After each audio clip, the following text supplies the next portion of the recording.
For today's video mga idol, i-marinate natin tong lulutuin natin na ulam, manok.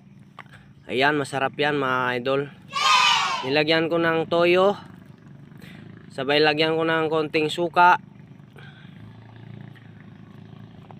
Ayan mga idol, sobrang sarap niyan mga idol. Nilagyan ko na rin ng paminta. Ayan, i-marinate natin mga idol.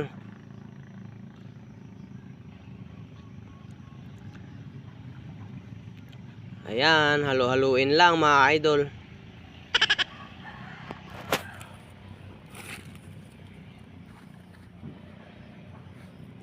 So ayan na mga idol, magluluto na tayo mga idol. Ilagay ang mantika.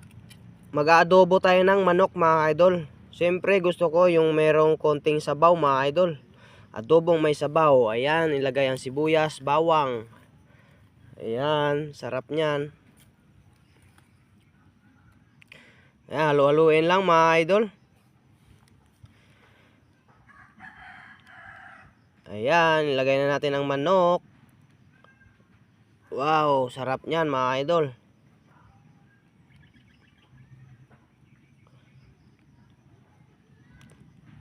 Siyempre, lagyan natin ng konting tubig mga idol, dahil gusto namin na may sabaw. Ayan, sarap niyan mga idol. Lagyan na rin ng betchin, dahil kumulo na mga idol. Ayan. Hindi ko na lalagyan ng asin mga idol, dahil tamang-tama lang ang timpla niya, dahil sa toyo. So ayan na, naluto na siya mga idol.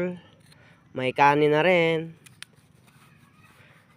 Ayan, kainan na mga idol. Gustong gusto yan ng anak ko. Ayan. Wow, sarap. Mainit-init pa mga idol. Wow, the best.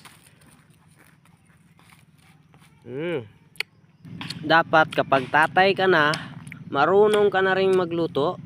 So, di ba mga idol? Tama ako mga idol. Wow, sarap niyan mga idol. Kasi kung hindi ka marunong magluto, magagalit yung mga anak mo sa iyo.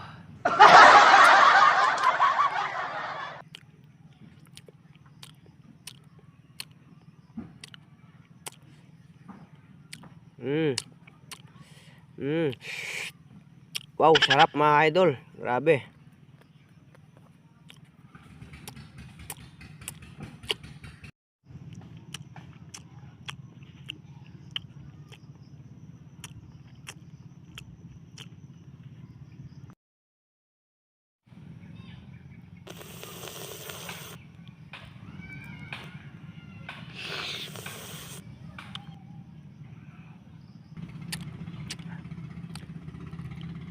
Sobrang sarap mga idol.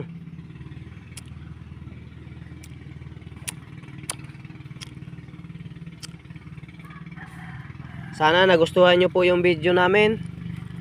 Paki-like and share po mga idol. Thank you for watching. God bless po.